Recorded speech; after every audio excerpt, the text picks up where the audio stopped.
You want to support Roland Martin Unfiltered? Be sure to join our Bring the Funk fan club. Every dollar that you give to us supports our daily digital show. There's only one daily digital show out here that keeps it black and keep it real as Roland Martin Unfiltered. Support the Roland Martin Unfiltered daily digital show by going to RolandMartinUnfiltered.com.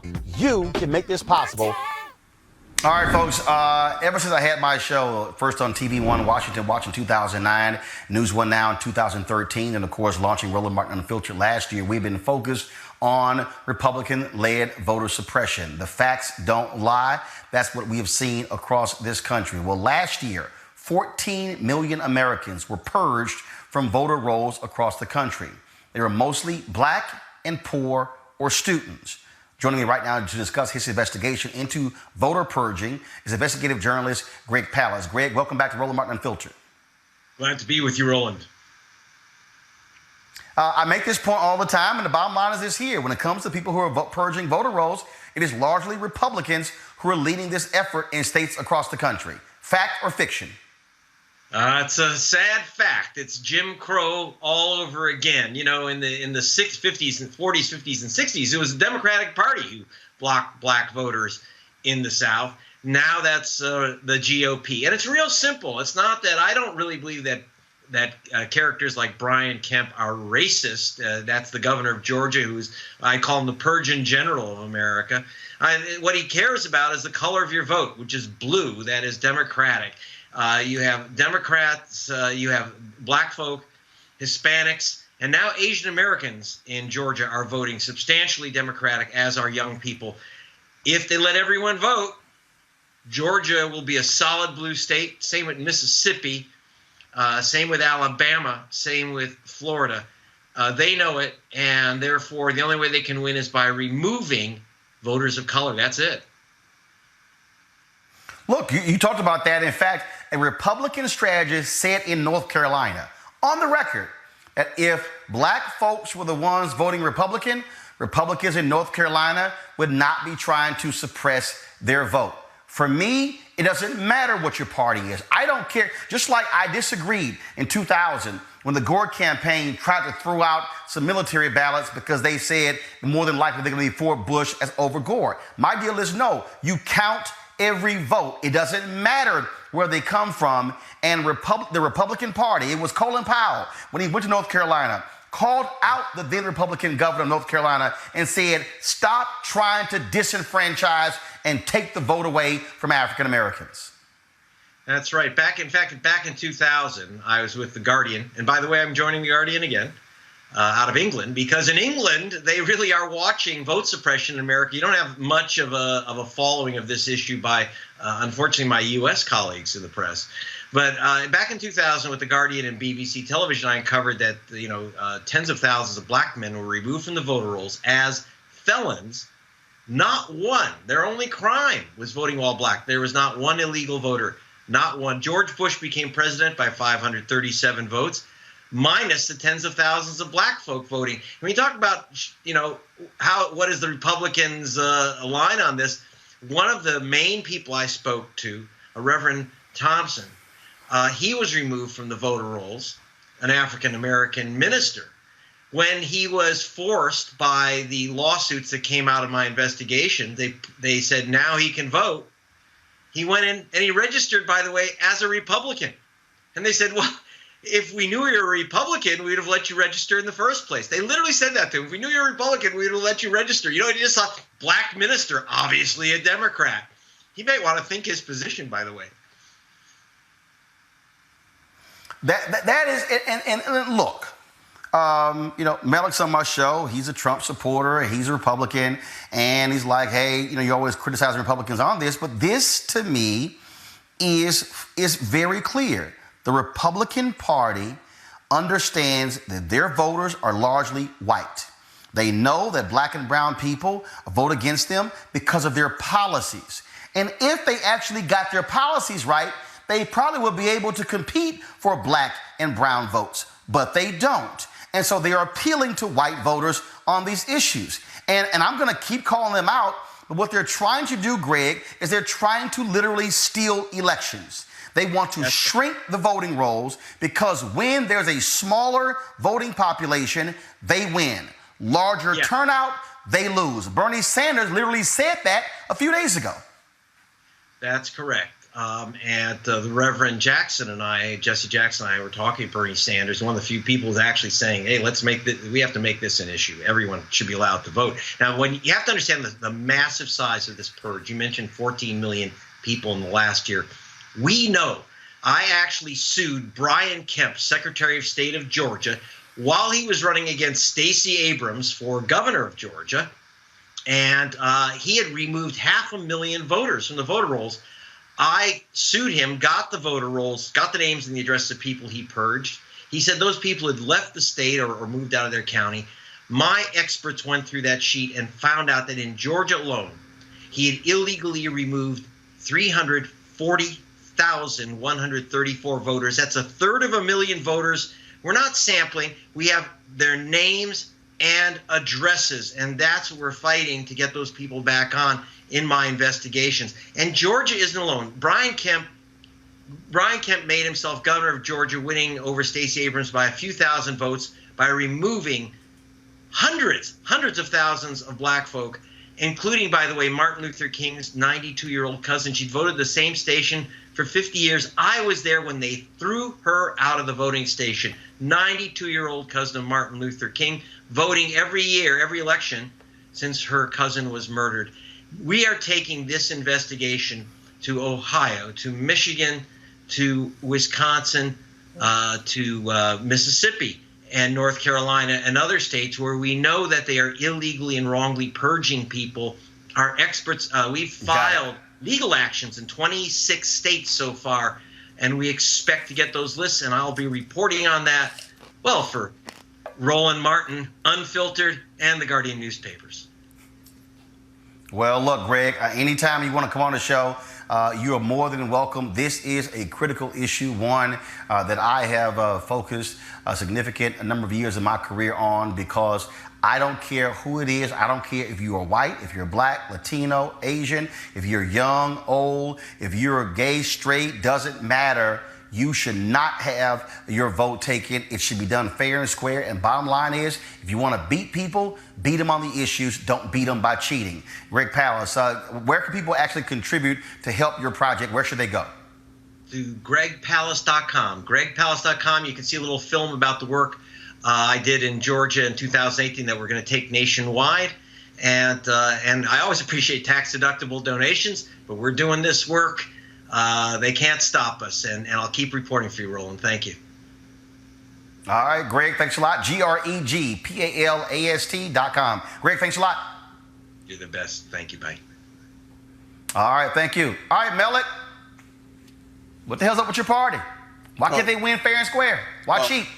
As I've said, each time we've had this convenient conversation on your show, I don't agree with any effort to suppress the vote. I think that the more people who are allowed to vote, whether it's college campuses or whatever the case may be, I fully support that. I kind of chuckled just a little bit when I heard your guest say that but for voter suppression efforts, Mississippi and Alabama would be solidly blue. I mean, I don't know what he's using to make that assumption, but I don't believe it as someone who's from Mississippi himself. But yeah, I don't agree with any efforts to suppress the votes. There's a lot of conversations that people have that people are, say, well, this is voter suppression versus that's voter suppression. If it's something, we were talking about something like voter ID laws or something, a lot of people feel like that's voter suppression. I personally I'm not opposed to the idea that I'd have to show my ID when I go into a polling place, but I understand that many people do believe that that's voter suppression. But I don't agree with, outside of that, I don't agree with the efforts to suppress the vote. Well, Julian, it is voter suppression when you limit the places where you can get the driver's license. It's a voter suppression when you have to force people who don't have a driver's license, especially those who are elderly, to come into a location, fill an application out, an affidavit, have to then go back and then get approved and come back in and pick up your ID, like what happened in Pennsylvania. That's why in 2012, the leading Republican in Pennsylvania said, he said, because of voter ID, Mitt Romney is going to win Pennsylvania. Think about that. He said with voter ID.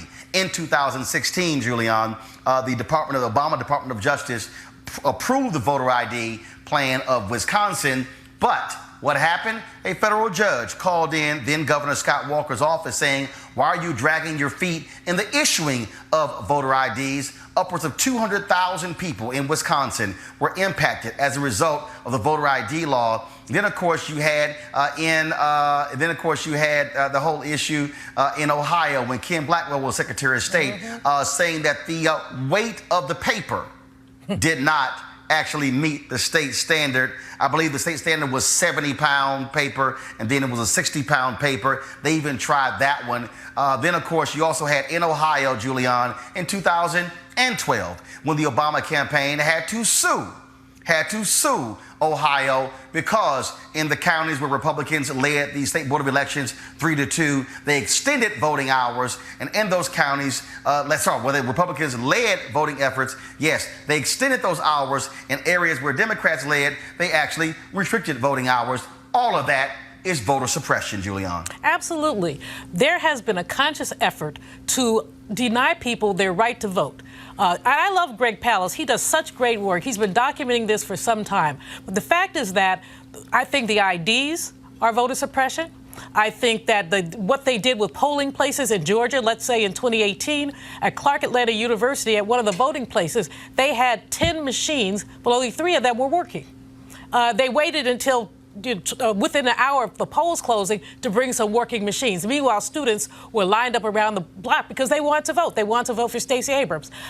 Brian Kemp stole that election just like someone shoplifts, in the store. He literally stole that election. And quite frankly, Andrew Gillum was so close that you might look at whether or not his election was stolen as well.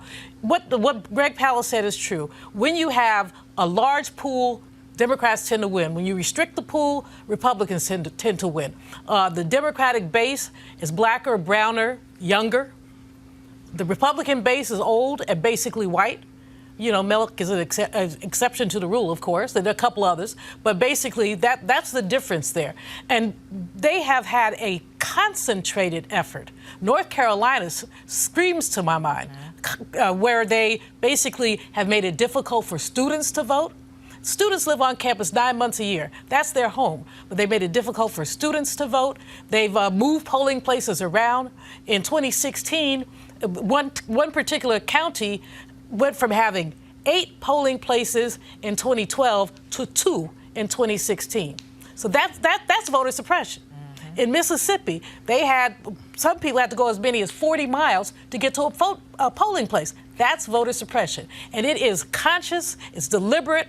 Just look at the 3 states that 45 won: Pennsylvania, Wisconsin, Michigan.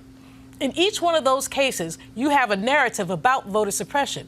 In Michigan and Detroit, they lost 10,000 ballots.